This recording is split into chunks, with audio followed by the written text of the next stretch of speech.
Technical difficulty day, huh? So it goes sometimes.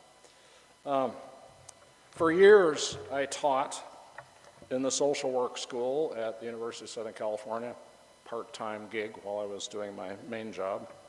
And I taught public policy there to social work graduate students. And I found myself hearing all the time in the classroom from these, 23, 24, or 25-year-old young folks, the word like. Like, like. Every other word, every 10th word, every 5th word was like. And it just really put me in touch with how much that word gets used out there, particularly among young folks, and particularly I notice among women. And I decided to explore this phenomenon. Why is it that people, particularly young people, say like why is it that everybody says like all the time? Well, it turns out that there's been science about this, believe it or not. Can you believe it? Linguistic analysis has been applied to this phenomenon, and it's part of a category of linguistic phenomenon referred to as hedging. Hedging is when you want to sound like you fit in with everybody else, and you don't want to stick up and stick out like you're somebody special or you're different than other people. You want to fit in. You want to sound like somebody who's just a regular person, okay? So that's why people do it, is because they're trying to fit in and be like others and not act special so that other people will accept them. And then, this is something young people wrestle with, right? You want to fit in. Okay, Zelda, Lennox, do you guys find yourself ever saying the word like? Sometimes, yeah. Yeah, then you need to say like. Well, think about this, you guys. The good news is that you're young enough and secure in who you are enough right now that you don't need to say like. But maybe later on you'll start feeling like you have to say it because you want to fit in and be like other people and not stick out and act like you're special. So think about it before you use the word like. Yeah? So it's just a thing. It's a thing. So what I learned, what did it, I'm sorry? In my work, some people say, Yeah, you know. I don't know. They're all, yeah. From second language, you were saying 3 times, I don't know what you're saying. Exactly. These hedging terms are mysterious to people for whom English is not their first language. It's weird, why are people saying what? Yeah, doesn't make any sense. But it does make a certain kind of sense because of, the way we relate to each other in society and how people feel secure or insecure in social situations.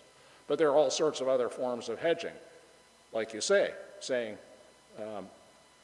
you know what I mean? You know what I'm saying? That, another one out there is, see what I'm saying? See what I'm saying? You'll hear that. Yeah. And then there are different cultural subcategories of culture that use different forms of hedging. Same thing, different words. Anyway, so I've got this group of 24-year-olds who are becoming professionals, right? And so I found myself doing a ritual at the beginning of every class that I taught there. Early on, first couple of sessions, I would say, I would like to introduce a little moment of ceremony with you. I go, how many of you use the word like a lot?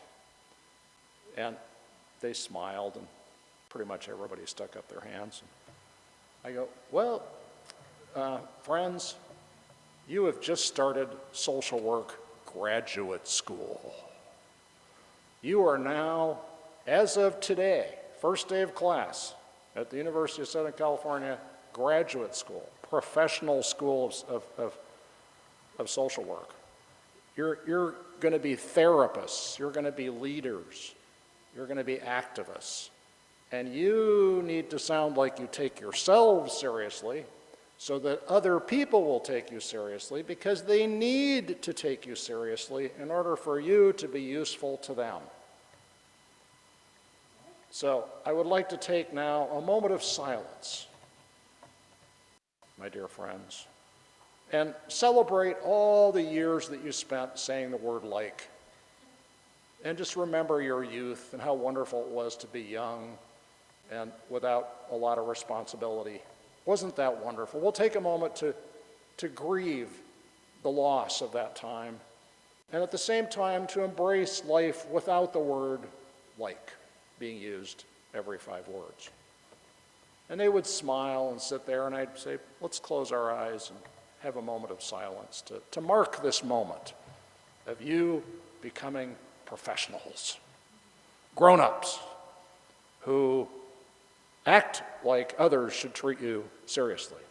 We're not afraid to stand out and be heard and be different and speak with seriousness and let go of this hedging of the word like. All sorts of forms of this, yes. We heard it a while back when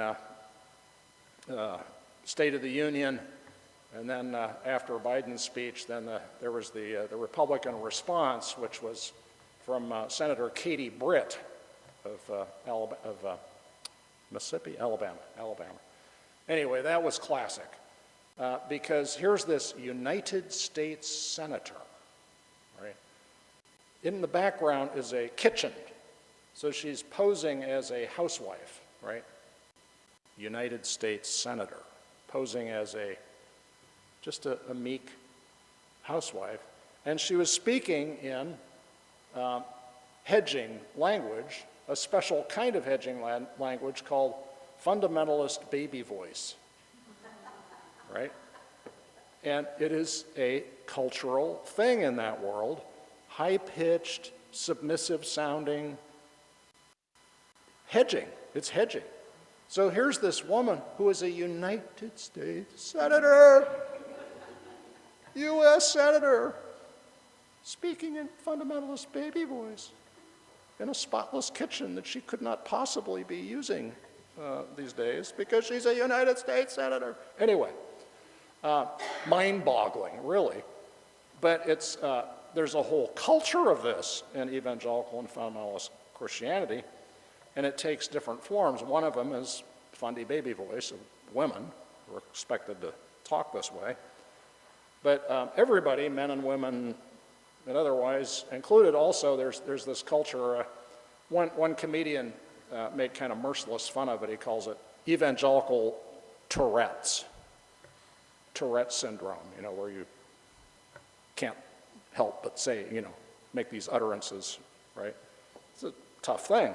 So it's sort of a mean kind of a description. But what you find in evangelical churches, when they pray in church or any kind of public setting, they use the word just a lot. Just, we pray, Lord, we just ask you, we just beseech you, we just every other word is just, right? J-S-T, no U in it, right? It is evangelical hedging in front of God, right? Oh, we're submissive, we're sinners, we're terrible, just please, just be nice just to us, just, right? Tourette's, right? A certain kind of Tourette's. Anyway, I was subjected to this a lot when I worked at USC because, we're the Office of Religious Life, and 3/4 of the groups were evangelical clubs, student clubs, and so whenever I would go to their meetings or their world, I would hear just a lot, yeah. Like was in there too, in the prayers. Wow. Meanwhile, here's Jesus. What does Jesus have to say about this? Very interesting. Again, you have heard that it was said to the men of old, You shall not swear falsely, but shall perform to the Lord what you have sworn.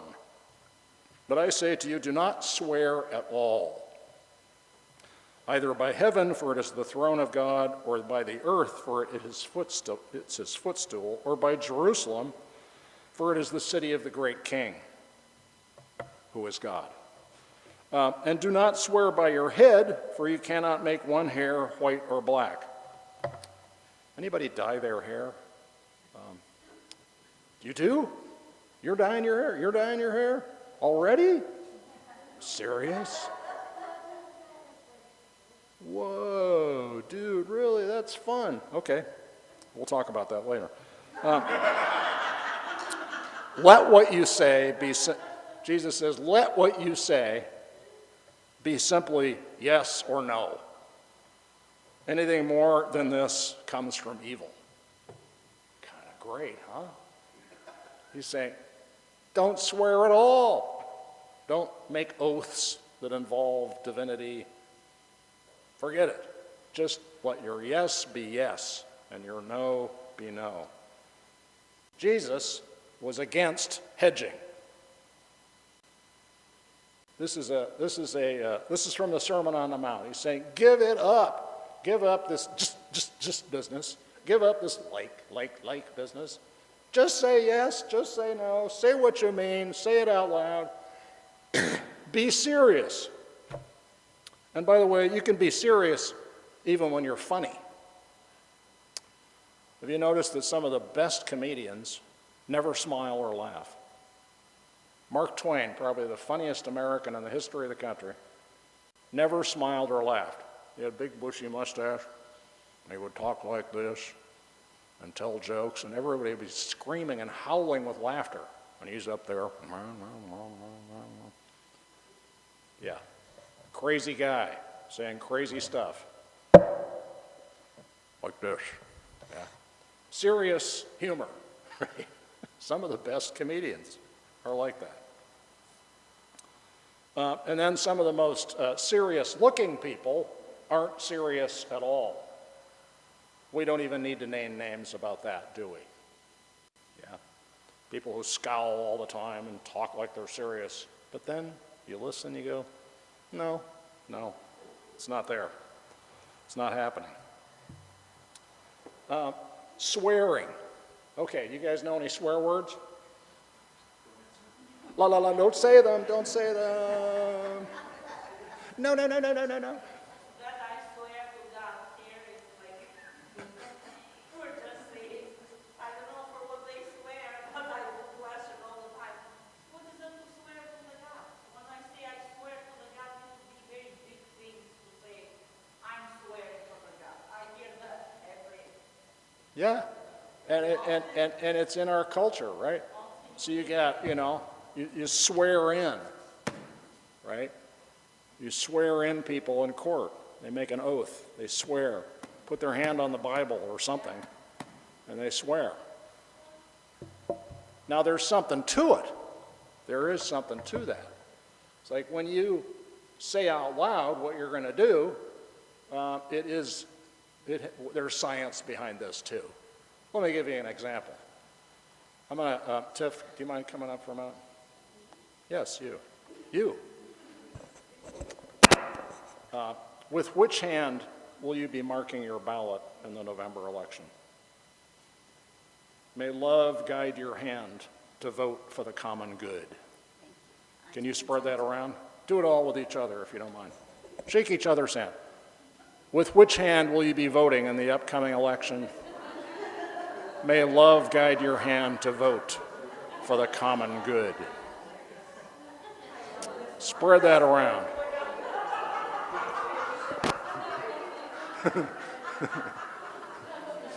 Okay, what's so bloody funny? I like her, strawberry, and I say, I like this one, I swear to the God. That's great. It is crazy, isn't it? Yeah. Well, there's something to this. So this is a ritual. I take credit for this, all right? I started this some years back, and it has spread around the country. So people are doing it in churches and in other contexts. doing this little ritual. Now, there's science behind this, because when you say you'll do something to somebody else like this, with eyes to eye, and you say you're going to do something, and then you shake their hand, that's even more powerful, or you get them to sign their name, right? Signing. Why do people sign anything? Why? It's kind of weird when you think about it, especially now that everything's, online. We still make people sign stuff online, which is weird, but we still do it. Why? Because if you physically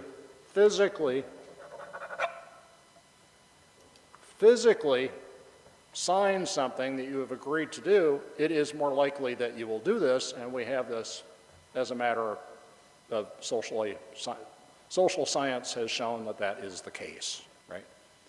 You promise to do something to another person, not just to yourself, but to someone else, bingo. And that is why at this season of the year, when we go door to door, knocking on doors, and ask people if they're going to vote, that's part of what canvassers are told to do. Ask people if they're going to vote. Get them to say yes. Because in fact, we have the science to show that if they say so, they are much more likely to do it, right? So there's something to this, right? Swearing, there's something to that too, yeah? But what Jesus is saying is you don't need to utter a certain sequence of words in order to be serious, in order to make your yes a yes or your no a no.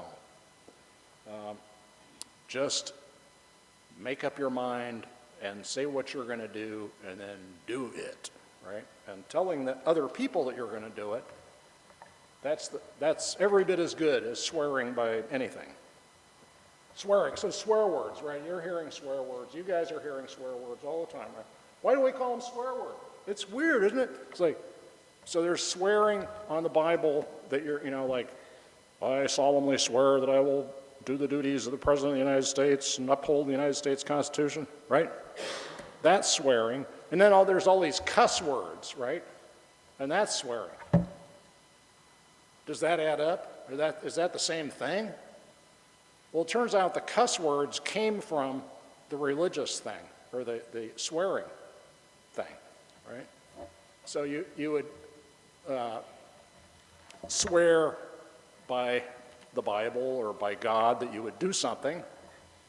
When people get married, just yesterday I performed the wedding for Leslie Kearney's granddaughter. Very sweet. Leslie is so happy. That's why she's not here today. She's too happy to come to church. Celebrating, I'm sure, still today. It was very sweet. And this was a neat story because the couple made their vows to each other, and the vows were hilarious. They were really funny. Have you ever heard, you guys been to weddings? Yeah? Was anything funny in the wedding? This wedding, totally. Very funny.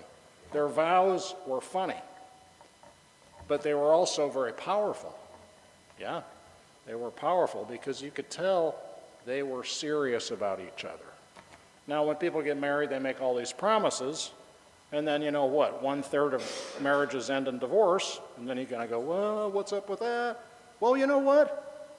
That doesn't make the vows invalid. It does not invalidate the vows at all.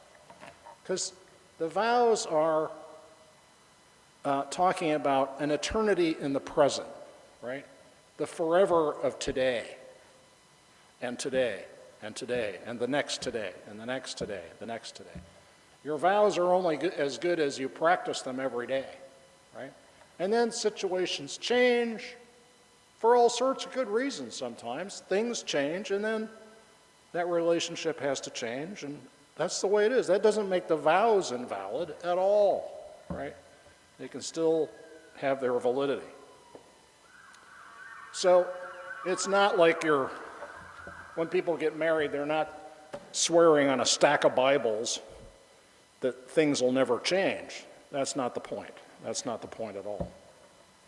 The swear words This is how the evolution of swear words. So there was a swear word, nobody gets excited about it now. Have you ever heard the word zounds, Z-O-U-N-D-S? No. You might see it in a comic book someday, an old comic book, like a Marvel comic book from 1965. Zounds! You know, when something exciting happens and somebody says, whoa. It's from Shakespeare. And where does the word zounds come from? People are in taverns in Britain, partying, drinking tankards of ale, and they tell stories, yeah, in the tavern, and somebody in the tavern tells a tall tale, tall because it's taller than real life, yes? They tell a tall tale, and at the end they said, by God's wounds, I swear it is so. God's wounds, the puncture wounds of Jesus on the cross, blah, blah, blah. Anyway, that was a phrase that was used. So you swear that something is true by something holy and sacred, in this case, God's wounds. God's wounds, gazoons, gazoons, zounds. So God's wounds turns into zounds, which then becomes a swear word in Shakespeare. Yeah? So the bad words that we say as swear words very often have a religious origin. Crazy, huh? Well, now why do people say swear words? Can you explain this, you guys? Why do they use them at all?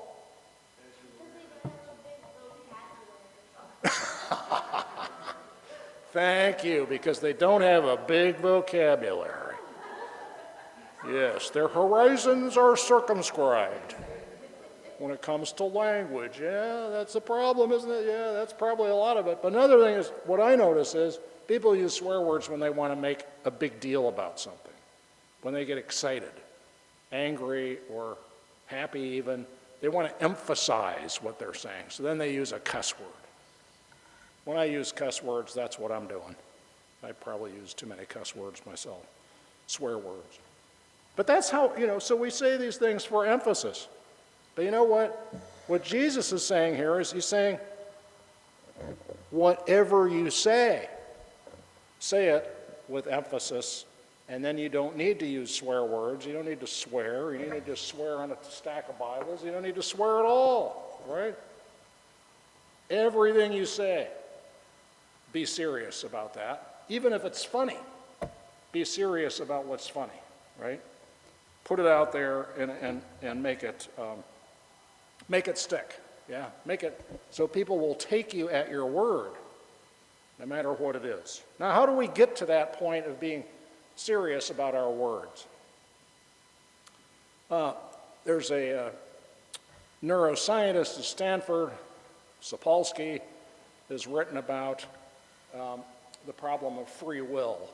This is a whole other sermon. We won't talk about it now in any depth. But basically, part of his argument that we don't have free will is that there's neuroscience now that tells us that we make up our minds before we even know that we made them up. fMRI, functional magnetic resonance imagery, following the neurons in the brain and the neural pathways, has determined that people make decisions and only later realize that they've made decisions. We know more than we can tell. All sorts of examples of this. Very interesting, very interesting. So the trick for us, the challenge for us, is to know our minds, to know whether or not we've made up our minds, to be in touch with that deeper level of knowing and understanding, and get clear. And that requires what we do right here in church, contemplation, meditation, knowing our minds, knowing our thoughts, looking at what we're thinking and feeling, so that we can know our minds. And if we know our minds, then when we say yes, finally, when we get to the point of saying yes, we mean yes. And when we get to the point of saying no, we say no, and we mean it, and we're serious, and we don't need to swear. Amen.